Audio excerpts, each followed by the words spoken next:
चलिए शुरू करते हैं दिन भर की टॉप 10 बड़ी खबरें। सुप्रीम कोर्ट ने खारिज की मुहर्रम जुलूस की याचिका, कहा इजाज़त दी तो अराजकता फैलेगी, एक मुख्य समुदाय पर निशाना साधेगा। देश की सर्वोच्च अदालत ने मुहर्रम जुलूस निकालने के लिए अनुमति देने वाली याचिका को गुरुवार को खारिज कर दिया है। अदालत ने कहा कि वह ऐसे आदेश पारित नहीं करेगा जो इतने लोगों के स्वास्थ्य को खतरे में डाल दे। इसके साथ याचिकाकर्ता को इलाहाबाद उच्च न्यायालय जाने के लिए कहा है। शीर्ष अदालत ने कहा कि इससे अराजकता हो सकती है और कोरोना वायरस को फैलाने के लिए एक समुदाय को निशाना बनाया जाएगा। चीफ जस्टिस एस बोबड़े ने कहा, अगर हम देश भर में मुहर्रम पर जुलूस निकालने की इजाज़त देते हैं तो इससे अराजकता और बढ़ेगी और एक समुदाय को कोविड-19 महामारी फैलने के लिए जिम्मेदार ठहराया जाएगा।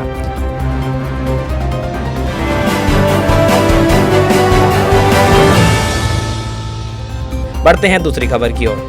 जेईई व नीट परीक्षा करवाने पर अखिलेश यादव का सरकार को खुला पत्र। समाजवादी पार्टी अध्यक्ष अखिलेश यादव ने कोरोना काल में जेईई व नीट परीक्षा कराने के खिलाफ मोर्चा खोल दिया है। उन्होंने कहा, जान के बदले एग्जाम नहीं चलेगा। अखिलेश यादव ने गुरुवार को परीक्षार्थियों और अभिभावकों के समर्थन में तथा भाजपा के खिलाफ खुला पत्र लिखा है। इसमें लिखा है कि नकारात्मक व हठधर्मी बदले की राजनीति करने वाली भाजपा और उसके सहयोगी पार्टियों के खिलाफ देश में एक नई युवा क्रांति जन्म ले रही है। हम सब साथ हैं। अगर तब भी भाजपा को लगता है कि परीक्षार्थियों और अभिभावकों को लोकप्रिय मांग पर वह ऐसा जानलेवा एग्जाम करा रही है, तो केंद्र के बाहर वह अपनी कैबिनेट मंत्री, सांसद और विधायक तैनात करें, जहां पर कोई भी नियम कानून नहीं होगा। साथ ही विद्यार्थियों के आने जाने, खाने पीने व ठहरने का प्रबंध वैसे ही करें जैसे वो विधायकों की खरीद फरोख्त के समय करते हैं।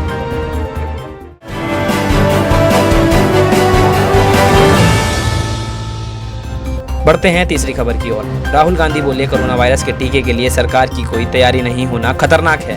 कांग्रेस के पूर्व अध्यक्ष राहुल गांधी ने देश में कोरोना वायरस के टीके को लेकर केंद्र की नरेंद्र मोदी सरकार पर निशाना साधा है।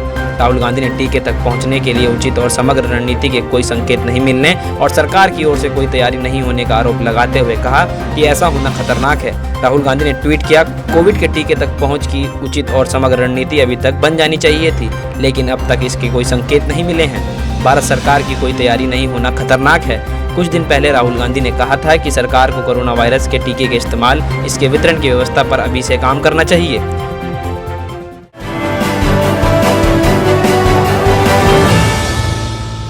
बढ़ते हैं चौथी खबर की तरफ। भारत में पहली बार एक दिन में 75,000 से ज्यादा मामले। भारत में कोरोना वायरस के संक्रमण की स्थिति दिन प्रतिदिन गंभीर होती जा रही है। बुधवार को देश में इस घातक वायरस के 76,000 से ज्यादा नए मामले सामने आए हैं। एक दिन में देश में दर्ज हुए सबसे ज्यादा मामले हैं। वहीं कोरोना से मरने वालों की संख्या का आंकड़ा भी 60,000 के पार पहुंच गया है। स्वास्थ्य मंत्रालय के अनुसार भारत में पिछले 24 घंटे में कोरोना संक्रमण के 76,000 से ज्यादा ताजे मामले दर्ज किए गए हैं। भारत इससे पहले एक दिन में कोरोना वायरस के मरीजों की संख्या में सबसे बड़ी उछाल 22 अगस्त को दर्ज की गई थी। उस दिन भारत में करीब 70,488 लोगों का कोरोना वायरस टेस्ट पॉजिटिव आया था।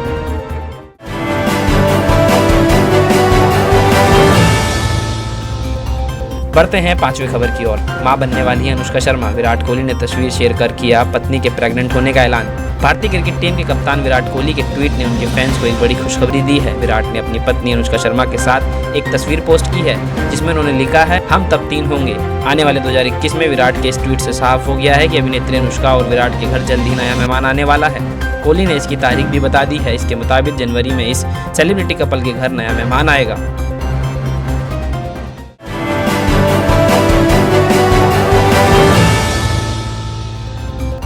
बढ़ते हैं छठी खबर की ओर। अनलॉक 4 में दिल्ली मेट्रो चलने की संभावना है। सितंबर के पहले सप्ताह के बाद से मेट्रो चलने की संभावना बताई जा रही है। हालांकि अब मेट्रो में यात्रियों के लिए सफर आसान नहीं होगा।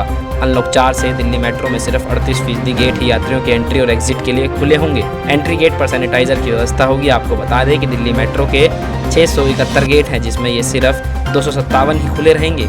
इसके अलावा दिल्ली मेट्रो के कर्मियों और यात्रियों पर फेस मास्क लगाना अनिवार्य होगा। वहीं मेट्रो स्टेशन की लिफ्ट में एक समय में अधिकतम 3 यात्री ही रहेंगे। संचालन शुरू होने के बाद संदिग्ध को मेट्रो स्टेशन में प्रवेश नहीं मिलेगा।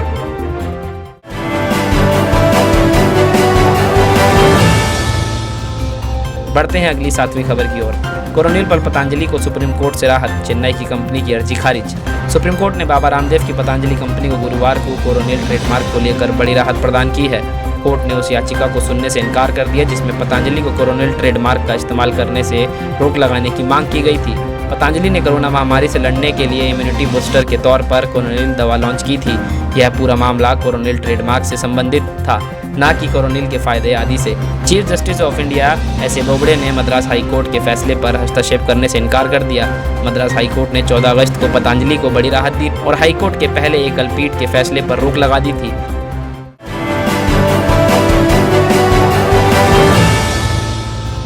बढ़ते हैं 8वीं खबर की ओर। रिया के घर हाई वोल्टेज ड्रामा, रिया के खिलाफ क्रिमिनल केस दर्ज।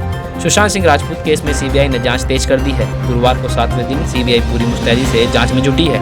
अब तक इस मामले में कई बड़े खुलासे हो चुके हैं। रिया के तार ड्रग डीलिंग से जुड़े होने की खबर के बाद नारकोटिक्स ब्यूरो ने रिया के खिलाफ क्रिमिनल केस दर्ज कर लिया है। नारकोटिक्स कंट्रोल ब्यूरो यानी कि एनसीबी के डीजी ने बताया कि दिल्ली से एक टीम ड्रग्स से जुड़े मामले की जांच करने के लिए रवाना हो चुकी है।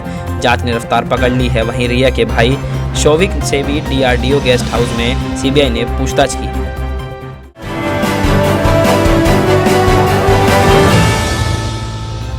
बढ़ते हैं अगली 9वीं खबर की ओर। आरबीआई ने दिए ब्याज दरों में कटौती जारी रहने के संकेत, कहा खत्म नहीं हुए हमारे तरकश के तीर।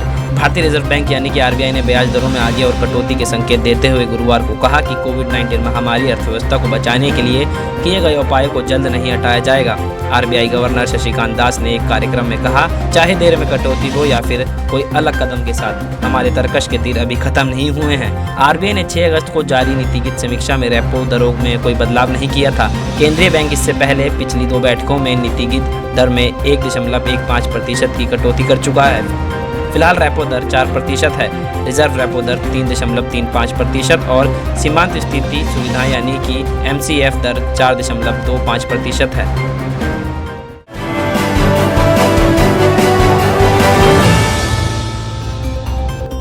बढ़ते हैं अपनी आखिरी और 10वीं खबर की ओर। पीएम केयर्स फंड की घोषणा संबंधी दायर याचिका खारिज। बॉम्बे उच्च न्यायालय की नागपुर पीठ ने कोरोना वायरस महामारी के मद्देनजर केंद्र सरकार की ओर से गठित धर्मात्र संस्था पीएम केयर्स फंड में जमा की गई राशि की घोषणा के संबंध में दायर याचिका को गुरुवार को खारिज कर दिया। जस्टिस सुनील सुक्रे के न्यायमूर्ति और अनिल किलखिरे की युगल पीठ ने वकील अरविंद भागमेरे की जनहित याचिका को सुनवाई के बाद खारिज कर दिया। अदालत ने कहा कि याचिका में जिस तरह की राहत की मांग की गई है उससे इनकार किया जाता है। याचिकाकर्ता ने न्यायालय से केंद्र सरकार पर प्राप्त धनराशि की घोषणा करने और सरकार की वेबसाइट पर ट्रस्ट के खर्चे को समय समय पर घोषित करने के लिए एक दिशा निर्देश जारी करने की मांग की थी।